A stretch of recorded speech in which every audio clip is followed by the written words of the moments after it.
Hello everyone, welcome back to Ansarkari. So we are taking up important topics for the day. So पहला जो बोल रहे हैं interest free loans, जो banks के जो एम्प्लॉयज होते हैं उनको इंटरेस्ट फ्री लोन्स मिलते हैं, वो एक इनका उनके लिए बेनिफिट होता है। तो इसमें ये सुप्रीम कोर्ट जजमेंट रिसेंटली आई है, तो इसमें ये क्लैरिफिकेशन आया है कि जो इनकम टैक्स एक्ट है उसके अंडर जो उनको कंसेशनल रेट पे लोन्स दिए जाते हैं, इनको फ्रिंज बेनिफिट्स कंसिडर किया जाएगा और इनके ऊपर टैक्स लगाया जाएगा, मतलब they would be taxable. So यही अपडेट है Income Tax Act, and it would be fringe benefits and they are taxable, क्योंकि ये एक तरीके से only it is unique to the employees of the banks. Next, so here we see India's come to the third largest solar power generator position, overtaking Japan. And here we are seeing कि 5.5% अगर हम बात करते हैं कि solar energy का हमारे total electricity में कितना शेयर है, तो as of 2023 it is 5.5%, which is increased. So ये यहाँ पे दो इंपॉर्टेंट चीजें हैं।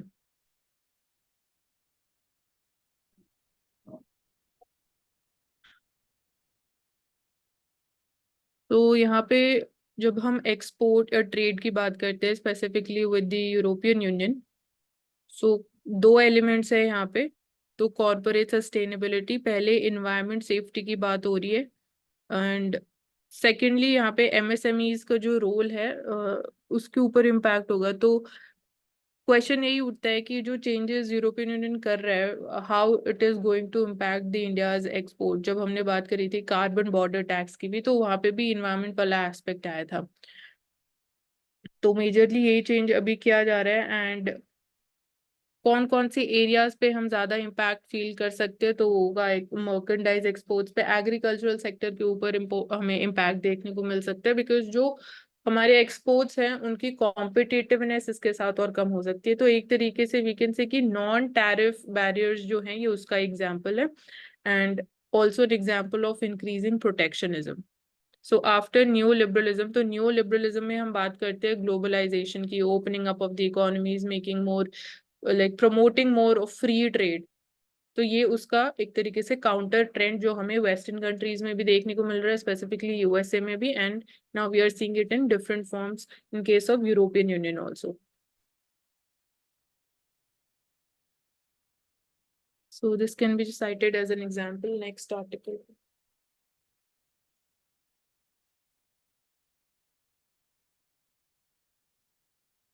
So यहाँ पे इम्पोर्टेंट ये है कि जो नॉन बैंक्स है, they've been asked to stick to the loan cash payout limit of ₹20,000। तो इम्पोर्टेंट यहाँ पे ये है कैश की बात हो रही है। बाकी डिजिटल फॉर्म में जो है वहां पे ये लिमिट नहीं है, सिर्फ कैश के फॉर्म में जो सपोज हमें एक जो रीसेंट ट्रेंड देखने को मिला है वो ये है कि गोल्ड के अगेंस्ट लोग जो लोन ले रहे हैं उसमें कैश पे आउट्स में जो लिमिट है वो सिर्फ 20,000 तक है। सो दैट बिकॉज ये अगेन एक तरीके से पर्सनल लोन्स हम इनको बोल सकते हैं, रिटेल क्रेडिट की जो डिमांड है वो इंडिया में इंक्रीज हो रही है। So we've been seeing the increasing trend of pledging of gold. So for again the safety of the financial system and its stability, ये cash limit जो है payout limit ये 20,000 has been imposed, and NBFCs का इसमें important role है, जैसे IIFL, this is one example, Muthoot finance की हम बात करते हैं, तो that is an example of these non-bank lenders. So ये एक फिर से अपडेट आया from the RBI. We are seeing affluent Indians की भी जब हम बात करते हैं तो we are seeing their number is increase. तो यहाँ पे वेल्दिएस्ट सिटीज में we are seeing among the top 50 में Mumbai and Delhi are there, and the ranks is Mumbai ranked as 24 and Delhi at 37. So this is according to this the Henley and the partners in the New World Health, the report that has been published by them. And top we are seeing New York, then the Bay Area, and have a look at the other cities. And when talking about the millionaire growth in percentage, so it is at 95% in case of India. So specifically after COVID-19, we have seen the increased multiplication in terms of the wealth. And with that, we have also seen that the wealth and the income inequality in India has also increased. So here we have talked about what are the different indicators जब हम wealth inequality या income inequality को measure करने की बात करते हैं. तो one is Lawrence curve जो कि graphical measure है. तो there is one equity line which is upward sloping straight line passing through the origin, and उससे जितना ज्यादा डिस्टेंस इंक्रीज होता जाएगा लॉरेंस कर्व का, वो सिग्निफाई करेगा कि देयर इज इंक्रीजिंग इनइक्वालिटी.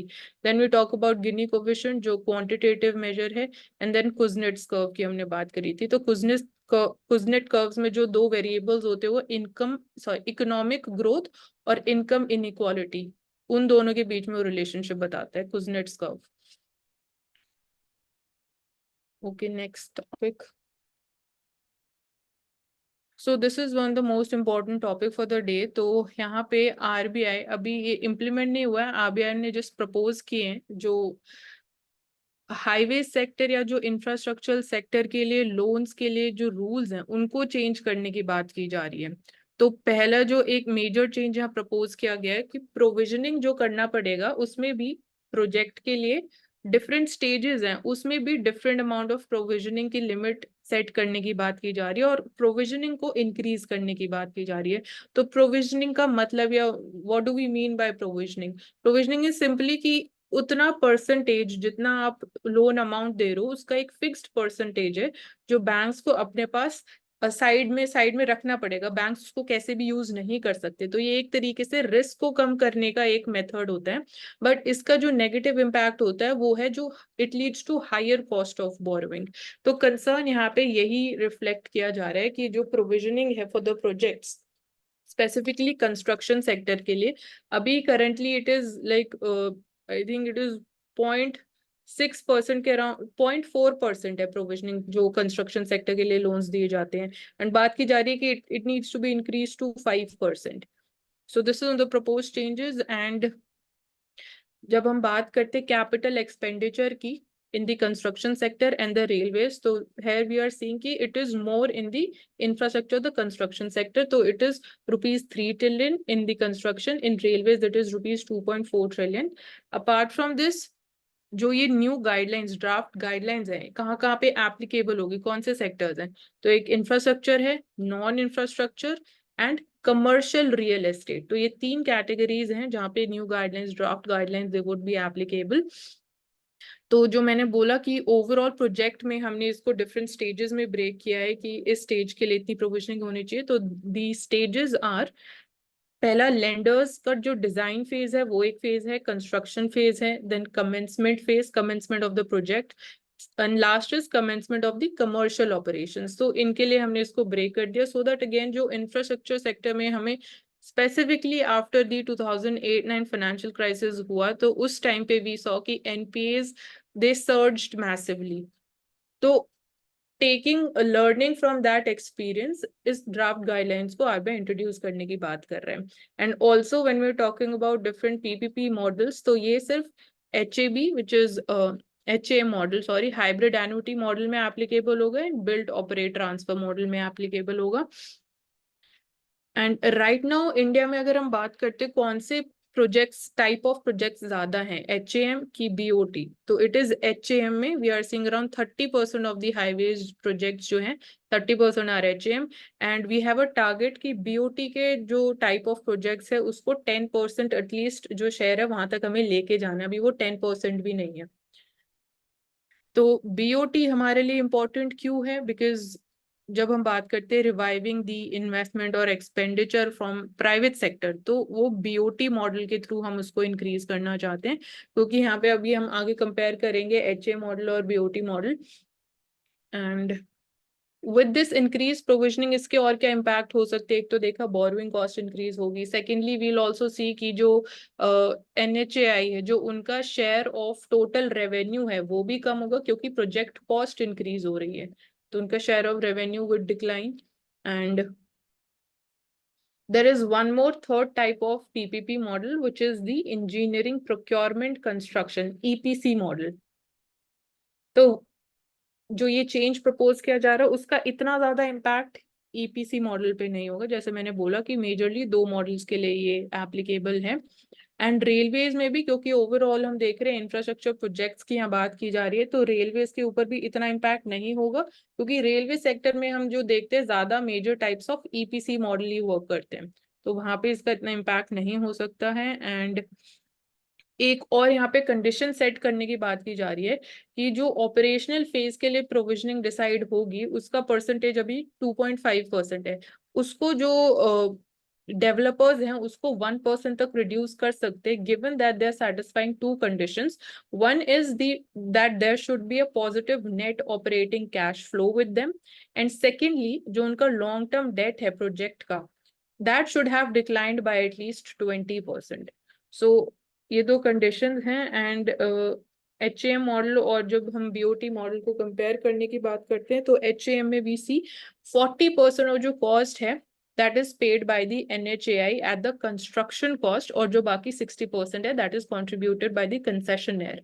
तो HAM मॉडल इसीलिए VC की प्राइवेट सेक्टर इसमें इतना आगे बढ़ चढ़ के नहीं आते हैं, क्योंकि 60% जो कॉस्ट है वो उनको कॉन्ट्रीब्यूट करनी पड़ती है। एंड कंसेशनर का मतलब यही होता है कि the entity which has the right to sell the product, या फिर फॉर जो हम कंस्ट्रक्शन की बात करते हैं they have the right to build और to construct, that is concessionaire. And इसमें जो कॉस्ट है जो कंसेशनर बेयर करता है वो उनको रीइम्बर्स होती है, but not suddenly, that is reimbursed to them over a period of 15 years, and उसके ऊपर they also get 3% interest rate over the bank rate। तो एक ये चीज है यहाँ पे जो इम्पोर्टेंट है हमारे लिए। अपार्ट फ्रॉम दिस जो BOT मॉडल है वहां पे जो जो पूरा रेवेन्यू प्रोजेक्शन रिस्क है that is there with the developer BOT model में, तो इसलिए गवर्नमेंट चाहती है कि BOT मॉडल में ज्यादा शेयर इंक्रीज होना चाहिए। HAM में जो रिस्क है that passes on to the government agency, and HAM it also needs much less capital commitment from the developer as compared to the BOT।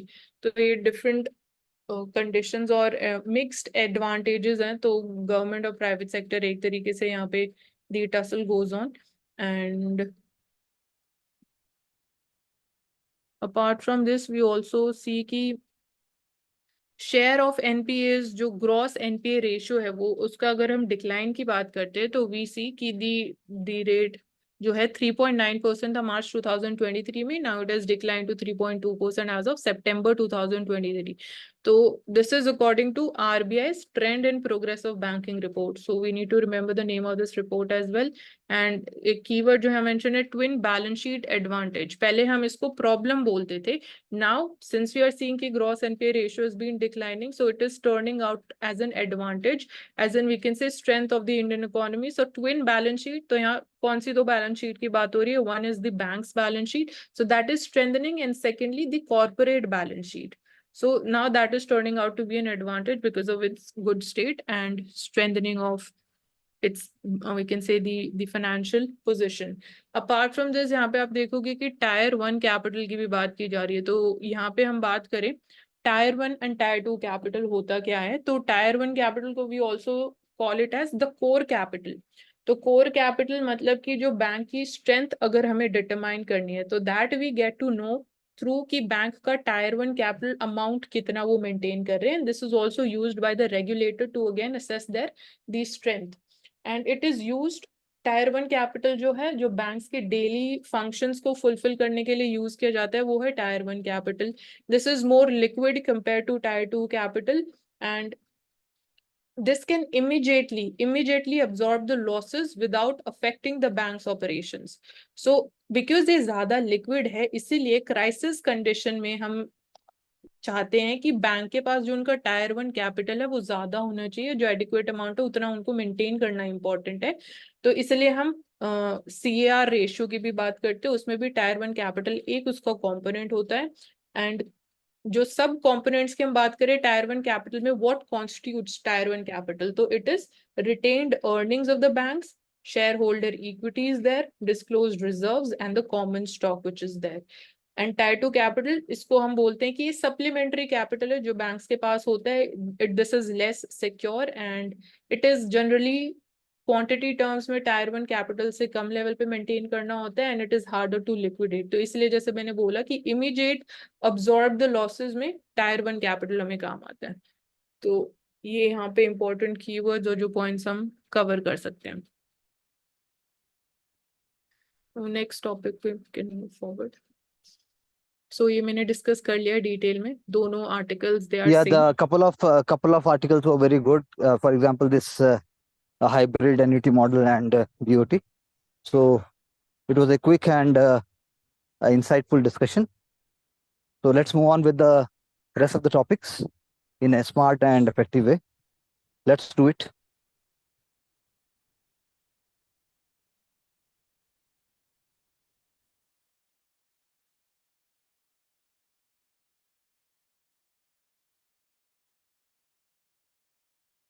Taruna, you can take up the topics.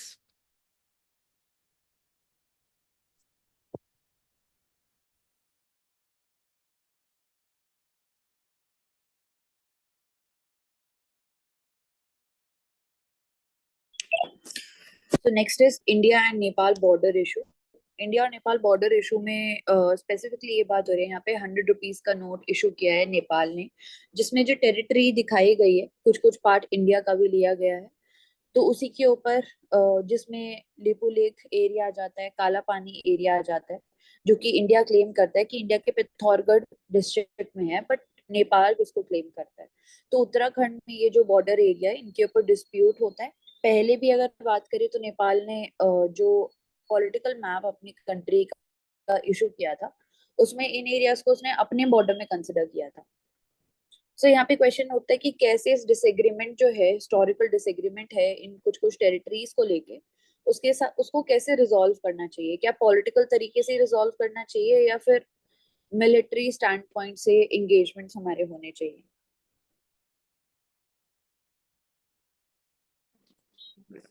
Politically, Ashik, what Next. stand? Ashik, please continue, please. Yes. so military stand is the last stand. If the country is adversary to the country, for example Pakistan, तो वहाँ पर military stand generally रहता है, जो हुआ भी है, लेकिन उसमें भी पॉलिटिकल और डिप्लोमेटिक स्टैंड रहा ही है हमेशा। स्टार्टिंग फेज में एस्केलेशन में डिप्लोमेटिक स्टैंड रहेगा, लास्ट स्टेज में मिलिट्री है। It is a rare case. तो इसमें एग्जांपल अगर पीटी पर्सपेक्टिव देखा तो एंग्लो नेपालीज वॉर 1814 और ट्रीटी ऑफ सगौली, उसके बाद फिर द रिवर काली रिवर, ये यूपीएससी ने पूछा था। Originating in the Limpiyadhura, Lipulekh Limpiyadhura region important बस, एंड काला पानी। एंड इसके अलावा जो काली रिवर है वो नेचुरल बाउंड्री बनाती है इंडिया और नेपाल के बीच में। इस और एक और रीजन में ये कह सकते हैं डिस्प्यूटेड है, जिसको सुस्ता रीजन बोलते हैं। एंड यहाँ पे जो गंडक रिवर है उसका कोर्स चेंज होता है। गंडक रिवर को हम बोल सकते हैं नेपाल में नारायणी रिवर बोलते हैं, एंड वो गंगा को ज्वाइन करती है near Patna. Next. So next is regarding to marriages need to be registered. रोटी कपड़ा मकान, गुड है। इसमें बात रोटी कर रहे हैं कपड़ा कि मकान। with respect to the pollution, despite mentioning in manifesto, pollution hasn't become a campaign issue. मतलब कि we always talk about pollution in Delhi, air pollution, उसके बाद फिर वाटर क्राइसिस इन बेंगलुरु, सब जगह, बट वो न्यूज़ में आता है, मीडिया में आता है, लेकिन वो इलेक्शन इशू नहीं बनते। इलेक्शन इशू में सिर्फ सब्सिडी, वापस से फिर डिवाइसिव यूज ऑफ टर्म्स, जैसे हाल फिलहाल में चाइनीज अफ्रीकन यूज हुआ था, वैसे ही बाकी जगह यूज होता है। फिर लेकिन बात करते हैं क्यों इंपॉर्टेंट है। कुजनेट्स के बोलते हैं कि there is relationship between environment degradation and economic development. तो स्टार्टिंग में एनवायरनमेंट डिग्रेड होता है, जैसे इकोनॉमिक डेवलपमेंट होता है, एक समय पीक पर आता है, उसके बाद the country when it is economically conscious they start to mitigate the environment. फिर डेवलप कंट्रीज के अंदर धीरे धीरे एनवायरनमेंट डिग्रेडेशन कम होता है। तो एक कर्व है और बेल कर्व है, इसको यूज करते हैं। तो ओवरऑल इन्वायरमेंटल अवेयरनेस के लिए क्या करना चाहिए इसमें, तो फर्स्ट ऑफ ऑल कि डायरेक्टली पॉलिटिकल इशू नहीं बनेगा जब तक आप लोकल ग्राम सभा के लेवल में आप पॉलिटिकल इशू बनाएंगे।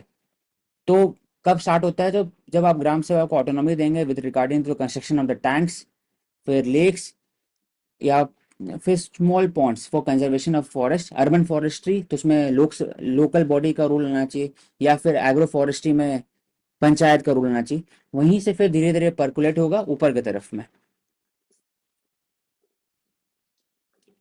और दूसरा कि ये तो सिर्फ एयर पोल्यूशन का दिया हुआ है, we are talking about all other things. Water हो गया, degradation of the water, ground water, air pollution, soil pollution etcetera, बाकी सब जो generally this is talking about कि स्पेसिफिक प्लान होना चाहिए वेंटिलेशन अवेयर पोल्यूटेंट कम करने के लिए, ग्रीन जोन को एयर शेड मार्किंग होना चाहिए, ग्रीन जोन होना चाहिए, पब्लिक अवेयरनेस प्रोग्राम होना चाहिए एट ब्लॉक लेवल। तो ये जनरली बात करते हैं इस पर। Apart from this most important thing is कि जो EIA मैंडेट जिसको थोड़ा कम किया गया under the new rule 2020 rule, वहाँ पर पब्लिक कंसल्टेशन का डेज कम किया गया, वैसा नहीं होना चाहिए। EIA मैंडेट डिफरेंट डिफरेंट जगह पर डिफरेंट होना चाहिए, हिल के लिए अलग होना चाहिए, फॉरेस्ट के लिए अलग, इवन ओशन और वेटलैंड के लिए भी EIA मैंडेट होना चाहिए, स्पेशलाइज्ड EIA मैंडेट।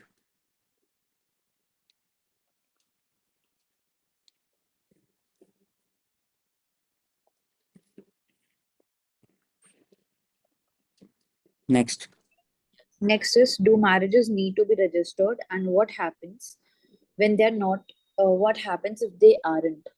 तो यहाँ पे हिंदू मैरिज एक्ट की बात हो रही है 1955, जो कि जिसके अंदर मैरिजेस को रजिस्टर किया जाता है।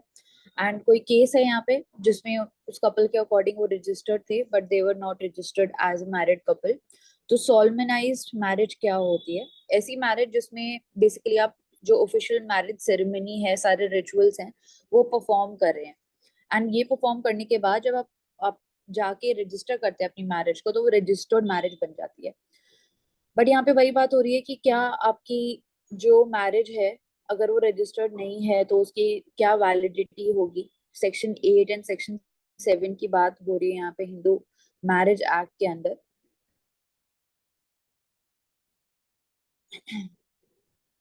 वैलिडिटी की बात हो रही है कि क्या सिर्फ रिचुअल करने से आपकी मैरिज जो है वो वैलिड हो जाएगी, या क्या सिर्फ रजिस्टर करने से वो वैलिड हो जाएगी, चाहे आपके पास प्रूफ भी हो रिचुअल्स परफॉर्म करते हुए, but that is not sufficient for calling it as a valid marriage. तो हिंदू मैरिज एक्ट इनैक्ट की थी 1955 में। इसके अलावा हिंदू सक्सेशन एक्ट भी है 1956 में। इसमें बोला जाता है कि ओवरऑल की मैरिज जो है दो टाइप से होता है। आप अगर इंटर रिलीजियस मैरिज करते हैं तो उसमें स्पेशल मैरिजेस एक्ट है। लेकिन अगर आप पर्टिकुलर रिलीजन के एक्ट के अंदर में मैरिज करते हो तो सिर्फ लिखाना साइन करना इंपॉर्टेंट नहीं है, उसके साथ साथ जो प्रोसीजर होता है for the marriage it is also important. अगर प्रोसीजर फॉलो नहीं करेंगे फिर तो स्पेशल मैरिज एक्ट में एक तरह से आ जाएगा, फिर तो वो सेकुलर मैरिज हो गया, फिर आप जाके कोर्ट मैरिज कर लीजिए, क्या फायदा हुआ? तो प्रोसीजर इज इम्पोर्टेंट। हर जगह क्रिश्चियन में मुस्लिम में भी वहां पर निकामा होता है, निकाहनामा होता है तो विटनेस होना चाहिए और काजी होना चाहिए। हिंदू में आपको 7 फेरे का कॉन्सेप्ट है फायर के चारों तरफ, तो इट बिकम्स इम्पोर्टेंट। तो रिचुअल भी इम्पोर्टेंट है और साथ ही साथ marriage certificate. Validity of marriage is contested when then a marriage certificate alone is not enough to prove the marriage.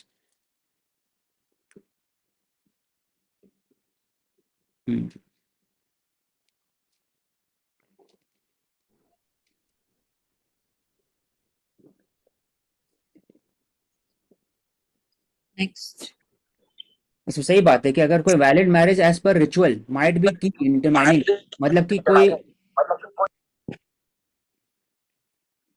अगर मान लो कि कोई एक आदमी है वो 2 सर्टिफिकेट बना लिया, दो शादी कर लिया, हिंदुइज्म के अंदर में है नहीं, 2 शादी कर लिया, तो कोई कंप्लेन करेगा तो बोल सकता है कि 2 सर्टिफिकेट बना हुआ है, लेकिन उसके पास प्रूफ होना चाहिए शादी का 7 फेरे का, तब वो डिक्लेयर होगा कि राइटफुल मैरिज। इसलिए मैरिज एज पर ritual might be key in determining who is rightful spouse rather than only certificate.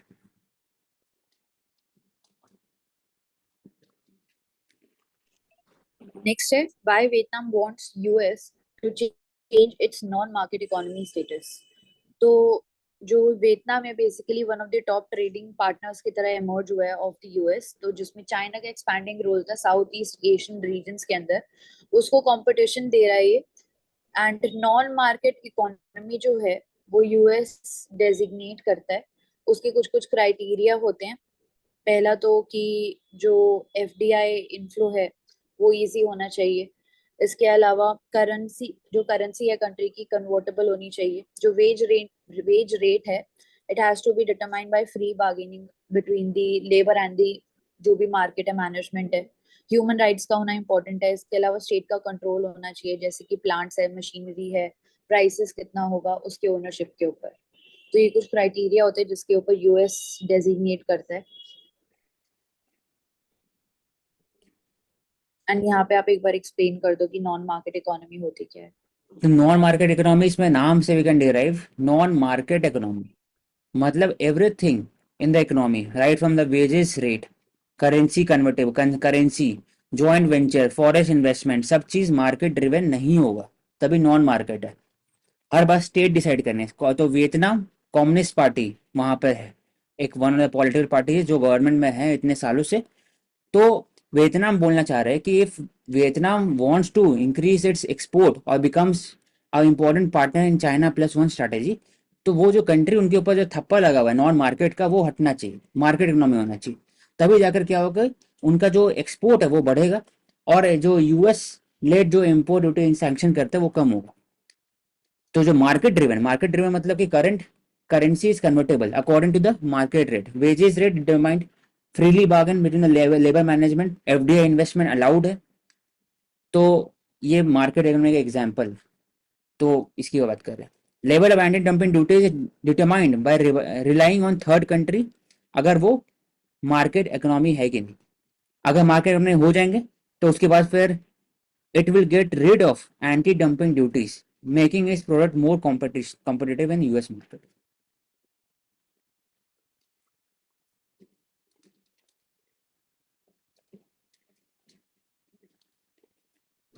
Next, एक इंडिया इज एग्जाम्पल नाउ है, द इंडिया थर्ड में मार्केट इकोनॉमी है कि नहीं। इंडिया में ओवरऑल कैपिटल कन्वर्टिबिलिटी नहीं है, लेकिन करेंसी में है, ओवरऑल है। तो इंडिया मिक्स्ड है, पूरा मार्केट में। बोल। Next, India is now the third largest producer of solar power. तो टॉप 3 में चाइना आता है, फिर यूएस आता है, देन जापान आता था, बट जापान को रिप्लेस कर दिया इंडिया ने। जिसमें हम कह सकते हैं कि जो सोलर रूफटॉप कैपेसिटी है वो हमारी शार्पली इंक्रीज हुई है 2023 से लेके अभी तक। इसमें इंडिया जनरेट करता है 113 billion units of solar power 2030 में। नीति आयोग ने भी हमें कुछ डेटा दिया है जिसमें सोलर पावर जो है इंडिया की टोटल इंस्टॉल्ड इलेक्ट्रिसिटी कैपेसिटी, उसमें से 18% जो है वो सोलर पावर है। Total 442 gigawatts. इसके अलावा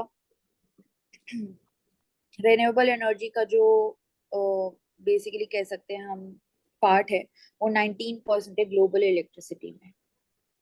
and 60% of the global wind energy जो है वो जनरेट की जा रही है, जिसमें चाइना मेन कंट्रीब्यूटर है। Third next, largest produce solar power, example इसका पीएम कुसुम हो गया और सर्वोदय योजना, रूफटॉप सोलर पावर में। चैलेंजेस भी है बट इसमें हम इन तरह आगे सोलर बात पावर में, तो ओवरऑल क्या हुआ। कर सकते हैं कि जो बैटरी स्टोरेज कैपेसिटी है उसको कैसे बढ़ाना है बैटरी स्टोरेज सोलर एक पावर। नॉर्मल जो तरीके से यूज होता है वो लिथियम आयन यूज होता है, सोडियम या बाकी सब यूज होता है। तो most and most solar power में दो एरिया में चेंजेस कर सकते हैं, या तो battery technology more and more sustainable way में होगा, उसमें सैंड टेक्नोलॉजी अभी यूज हो रहा है। जर्मनी में एक जहाँ पर water storage, solar pump use करके वाटर को हाइयर ग्राउंड में स्टोर करेंगे, रात के समय वही हाइयर ग्राउंड से लोअर ग्राउंड में आएंगे तो पोटेंशियल एनर्जी यूज करके एनर्जी जनरेट करेंगे। एक वैसा वही बैटरी टेक्नोलॉजी जो सस्टेनेबल है as compared to lithium ion batteries. एक वो हो गया। दूसरा कि सोलर एनर्जी जो पैनल है उसी में आप टेक्नोलॉजिकली इनपुट करके चेंज करेंगे। एक पायरोस्काइट सोलर सेल होता है, वो एक नया technology that increases the efficiency of solar production, energy production. Next is supreme court ने बोला है कि जो क्लाउड सीडिंग है वो एक टेम्परेरी सोल्यूशन है सिर्फ फॉरेस्ट फायर्स के लिए, एंड हमें कोई और इसमें R&D करने के बाद देखना पड़ेगा। क्लाउड सीडिंग की अगर बात करते हैं तो क्लाउड्स का जो अपर पार्ट होता है वहां पे हम सिल्वर आयोडाइड के एयरसोल पार्टिकल्स होते हैं उनको स्प्रे करते हैं, जिससे कंडेंसेशन का प्रोसेस और भी ज्यादा फास्ट हो जाता है एंड इंटेंस हो जाता है। तो क्लाउड सीडिंग जो है it is not the answer for forest fires. Long term solution नहीं है क्लाउड सीडिंग, शॉर्ट टर्म हो सकता है। जब आप फॉरेस्ट फायर है बहुत बड़े लेवल पर है तब क्लाउड सीडिंग कर सकते हैं, लेकिन उसमें भी कि लॉन्ग टर्म सोल्यूशन नहीं है। तो शॉर्ट टर्म जो लॉन्ग टर्म हम लोग डिस्कस किए कि फ्रीक्वेंट ग्रेजिंग या फिर मैपिंग, ड्रोन जो एरिया है वहाँ पर आप ड्रोन और बाकी सब यूज़ कर सकते हैं, लोकल्स का मदद ले सकते हैं, वही है लॉन्ग। या फिर कंस्ट्रक्शन एक्टिविटी को कम कर सकते हैं, हेवी कंस्ट्रक्शन। मैन मेड जो है उनको आप अडहेयर करेंगे, टूरिज्म कैपेसिटी को आप कैरिंग कैपेसिटी को रिस्ट्रिक्ट करके रखेंगे, वही सब। Next is regarding a wider test that is for detecting typhoid problem. So typhoid basically एक बैक्टीरियल इन्फेक्शन है जो कि contaminated फूड और वाटर के कंजम्पशन से होता है। जो बैक्टीरिया रिस्पॉन्सिबल होता है इसमें सैल्मोनेला टाइफाई उसका नाम है। इसके अलावा अगर वाइडल टेस्ट की बात करते हैं तो ये इसमें ब्लड सैंपल लिया जाता है एंड ब्लड सैंपल में कितनी एंटीबॉडीज प्रेजेंट है उसके अकॉर्डिंगली यहाँ पे गेस किया जाता है कि टाइफॉइड इंसान को है कि नहीं है। बट इसमें इनएक्यूरेसी काफी ज्यादा है क्योंकि जो एंटीबॉडीज प्रेजेंट है हमारे ब्लड में वो प्रायर किसी और मेडिकेशन से भी हो सकती है या फिर किसी और हेल्थ कंसर्न की वजह से भी हो सकती है। तो इसमें इनएक्यूरेसी है एंड यहाँ पे एक और इशू भी हाईलाइट करता है कि इरेशनल यूज जो है एंटीबायोटिक्स का वो नहीं होना चाहिए, जिसकी वजह से एंटी माइक्रोबियल रेजिस्टेंस के केसेस काफी ज्यादा बढ़ते जा रहे हैं। रैपिडली डिटेक्ट करता है, क्वांटिटी को डिटेक्ट करता है of the antibodies and 1800s में एक फ्रेंच फिजिशियन थे उन्होंने डेवलप किया था इस टेस्ट को। सो बेसिकली जैसे रैपिड PCR टेस्ट होता है वैसा ही है ये। कॉस्ट इसकी लिमिटेड है बट इसमें भी स्पेशलाइज्ड इंफ्रास्ट्रक्चर की जरूरत है, ट्रेन जो स्टाफ होगा उनकी जरूरत है।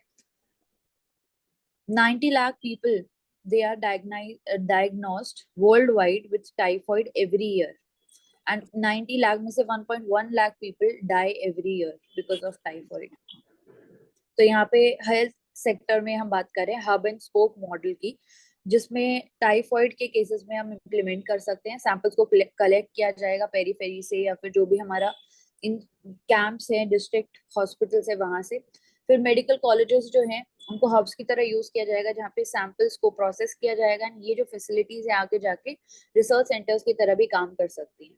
सो बेसिकली हम डेटा कलेक्ट करके एंड मैपिंग कर सकते हैं कि कौन सा ज्यादा प्रोन एरिया है, कौन से रीजंस डोमिनेट कर रहे हैं। सो डेटा उसमें शेयरिंग बोला कि इम्पोर्टेंट हो जाता है। टाइफॉइड ही नहीं होगा, इसलिए क्या कर सकते हैं?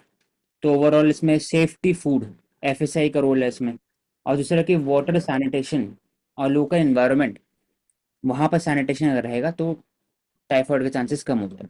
तो वर्ल्ड वाइड टाइफॉइड वैक्सीन है, तो ट्रू वैक्सीन है टाइफॉइड के लिए, Ty21A vaccine to prevent typhoid. We can continue with the next point.